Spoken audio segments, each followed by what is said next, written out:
This episode of Kalongi's talk show is sponsored by the Moorish Science Temple of America, subordinate temple number 4. So much love to share. Pure blackness, oneness, so rare. So much love to care. Let them know they miss.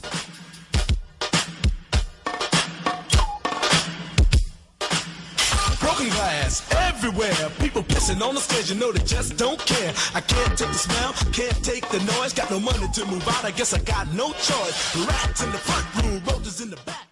Good evening, audience. Welcome to Felons Juveniles Talk with your host, Mr. Kalongi Garner, and Patrick Magley, who's founder of Heroes County, and CJ, who's my co-producer of Felons Talk, Juveniles Talk.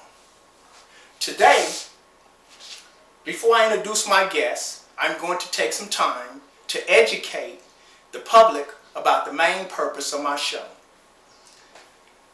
To begin, the show you see today is my 3rd episode. And what I didn't do in my first 2 episodes was educate the audience about me or the aim of the show. Kalongi's talk show is the show opening statement. Felons Juveniles Talk is the actual real people whom are being denied full citizenship due to their criminal status or background, or citizens whom are borderline criminal. Felons Juveniles Talk is a media support group talk show for felons, juveniles, and their families, etc., whom are looking for an outlet to be heard before they resort to criminal behavior. Felons Juveniles Talk is a media social network which provides an intervention against crime.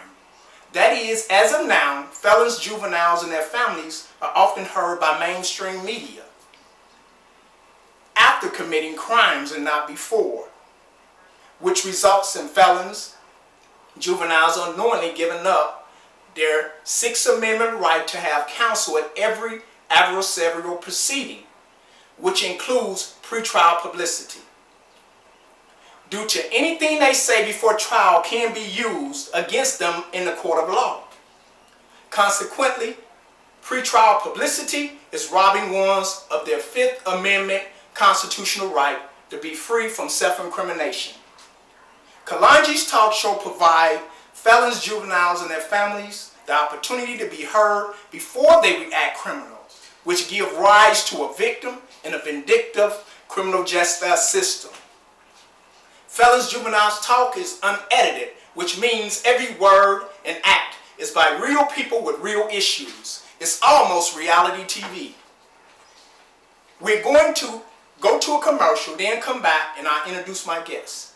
This episode of Kalongi's talk show is sponsored by the Moorish Science Temple of America, subordinate temple number 4.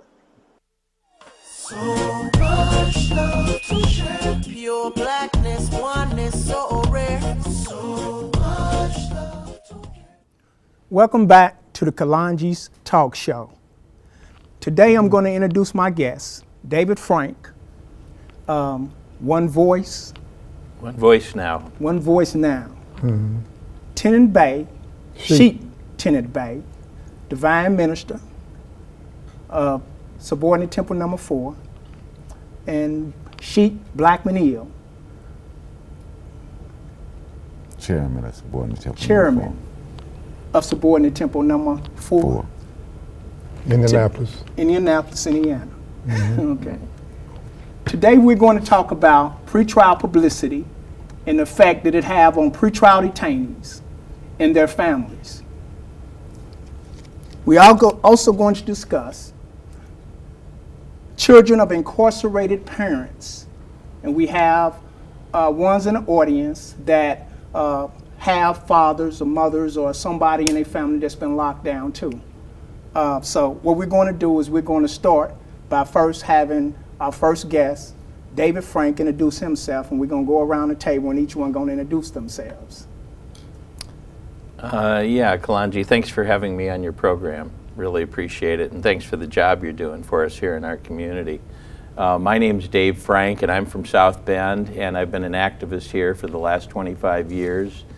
And it's my goal to give everyone in our community a real voice. I think we're waking up to the fact that the political machine is not representing we the people, and we're here to talk about the judicial system today, the penal system, and I believe that once the people in our community have a real voice, I think we can start really dealing with the issues in the judicial and the penal system.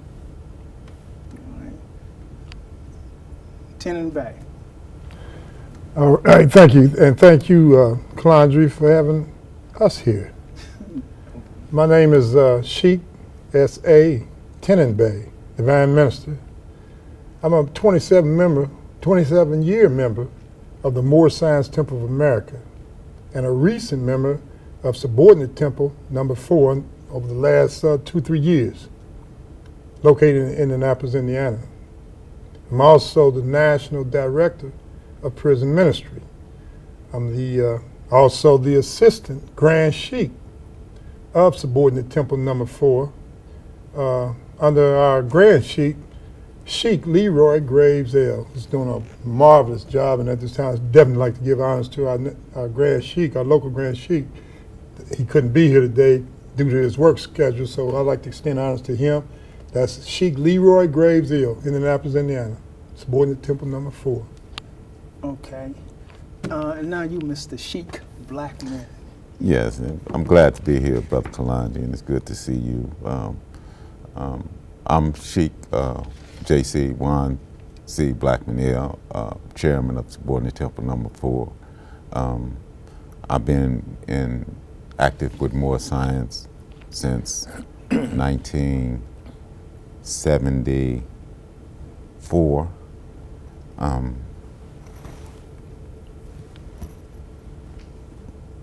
I helped organize and get started Subordinate Temple number 4 in Indianapolis, Indiana, along with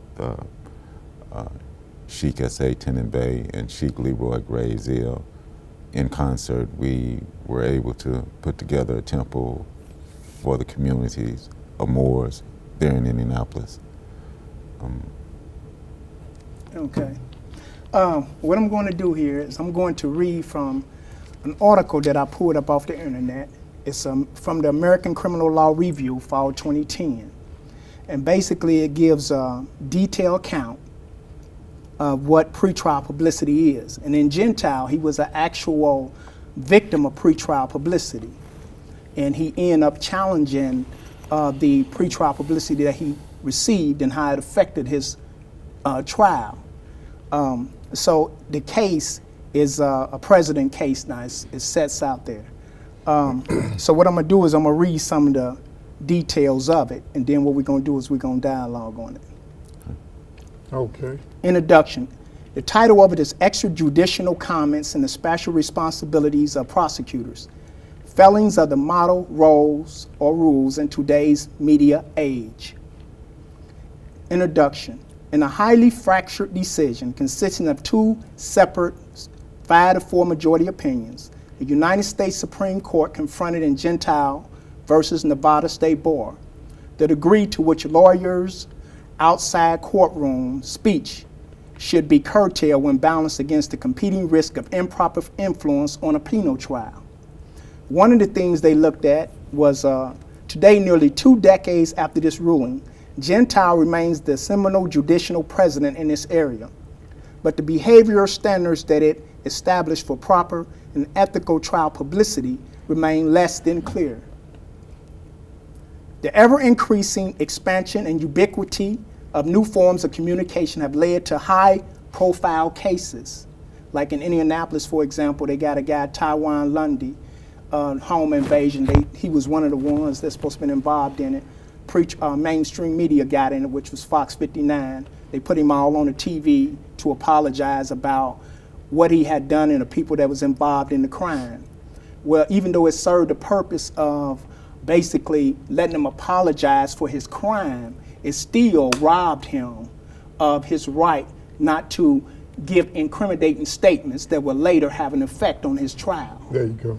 In South Bend, there's home invasions going on, and the media in South Bend, the South Bend Tribune, the news stations here, they have took and exploited youth here that's in the county jail and adults. And they got them in the pretrial media where it's depriving them of their rights not to give incriminating statements. So the whole objective here is And the to right basically, remain silent. right, is basically to, even though free press, which is media, we're not saying that the media don't have right to free press. I want to put that out there.